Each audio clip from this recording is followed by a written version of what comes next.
তো বন্ধুরা আজকে আমরা সম্পূর্ণ নিরামিষ পদ্ধতির মাধ্যমে আলু পোস্ত বানাবো এবং তোমাদেরকে দেখাবো যে কী কী তার মধ্যে প্রয়োজন হবে।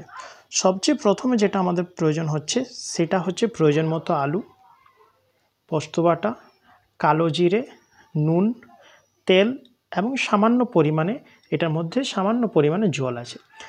কোনো রকম পেঁয়াজ, রসুন, আদা কোনো কিছু প্রয়োজন হবে না। সম্পূর্ণ নিরামিষ পদ্ধতিতে তোমরা কীরকমভাবে বাড়িতে রান্না করতে গেলে চেটে তোমরা খাবে, বিন্দুমাত্র তোমাদের নষ্ট হবে না এবং কেউ বলবে না যে আমি এটা খাবো না বলে।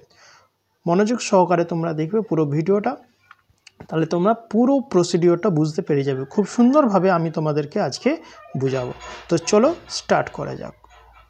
পোস্তটা ভালোভাবে কাঁচা লঙ্কার সাথে বেটে নেওয়া হচ্ছে। পোস্ত বাটা হয়ে গেছে।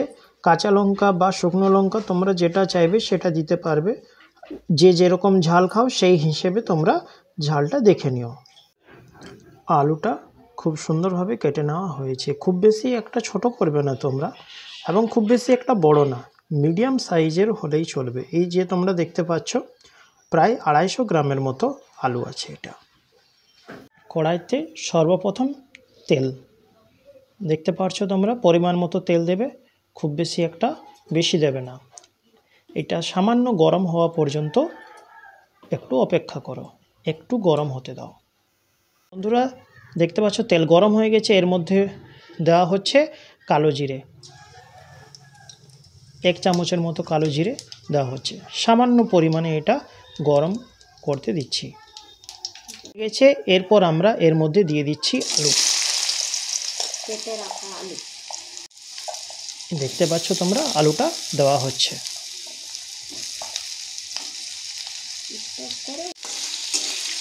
আলুটা লালচে ভাব হওয়া না পর্যন্ত ভালো করে নেড়ে নেওয়া হচ্ছে, যেন পুড়ে যায় না। এটা তোমরা কিন্তু একটু লক্ষ্য রাখবে।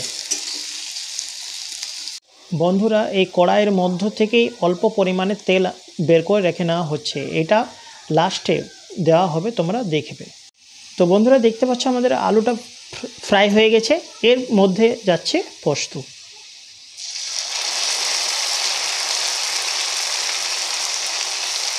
এরপরে হিসেব মতো নুনটা দিয়ে দেবে। নুনটা কিন্তু প্রথমে তোমরা দিতে পারো, বাট লাস্টে দিতে গেলে অনেকটাই বেটার হবে, তাই পরবর্তীকালে তোমরা দেবে, প্রথমেই নুনটা দিয়ে দেবে না। দেখতে পাচ্ছ খুব সুন্দর করে এটা মাখিয়ে নাও। কালারটা দেখো খুব সুন্দর চলে এসেছে। এরপরে পোস্তুর বাটিতে যে লেগেছিল ওটা সামান্য পরিমাণ জল মিশিয়ে ওটা দিয়ে দেওয়া হলো। এরপর এটা ফ্রাই করা হচ্ছে। দেখতে পাচ্ছ তোমরা ফ্রাই হচ্ছে। আর একটু সামান্য পরিমাণে জল দিয়ে, জলটা পুরোটা চাইলে তোমরা শুকিয়ে নিতে পারো। যারা একদম গ্রেভি পছন্দ করে না তারা একদম শুকিয়ে নিতে পারো, বা যদি সামান্য জলও থেকে যায় কোনো প্রবলেম হবে না, খুব সুন্দর টেস্ট আসবে। লো ফ্লেমের মধ্যে একটু আলুটা সেদ্ধ হওয়ার জন্য তোমরা একটু ঢাকিয়ে নেবে। তো বন্ধুরা সেদ্ধ হয়ে গেছে আমাদের, দেখতে পাচ্ছ। এই যে খুব সুন্দরভাবে সেদ্ধ হয়ে গেছে, দেখতে পাচ্ছ তোমরা। বন্ধুরা যে তেলটা প্রথমে আমরা বের করে রেখেছিলাম, পরে ওই তেলটা এর মধ্যে সামান্য পরিমাণে দিয়ে দেব। ব্যাস হয়ে গেছে আমাদের আজকের আলু পোস্ত সম্পূর্ণ রেডি।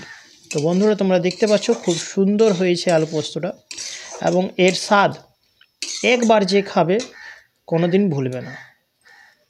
থ্যাংক ইউ বন্ধুরা, তোমরা পাশে থেকো, চ্যানেলটিকে লাইক করো এবং সাবস্ক্রাইব করবে এবং বন্ধুদের সাথে একটু শেয়ার করে দেবে, তাহলে তোমাদের মোটিভেশন পেতে গেলে আমরা পরবর্তীকালে আরও নতুন নতুন ভিডিও তোমাদের জন্য বানাবো, তোমরা দেখবে।